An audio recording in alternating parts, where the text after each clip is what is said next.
Hi everyone, for today's video, ipapakita ko po sa inyo kung ito po is kung meron kayong B10, B20, Platinum B10, Platinum B20, Platinum DK65 or Platinum DK88.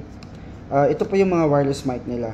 Just in case po is hindi na nagana yung battery sa loob, pwede niyo po siyang palitan. And ganito lang po yung gagawin ninyo to open the mic.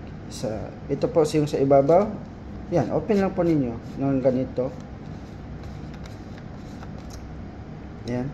And ito po, ito yung sa harap, push lang po ninyo pataas. Yan, ganito po, push lang po ninyo. So ulit natin, push lang po. Ayan, open. Tapos makikita niyo po yung battery dito. So iba yung size niya. Mas malaki po siya sa AA battery. So ayan, makikita naman po ninyo. Pwede niyo po itong kunin tapos palitan niyo ng bago. So ayan, pwede po siyang matanggal. Ganito po, medyo malaki siya. So ayan po, sa mga nagtatanong, just in case malayo po kayo sa service center tapos hindi na nagana yung mic, pwede niyo palitan ng battery. So ganun lang. Tapos pagbalik niya is ganito lang din.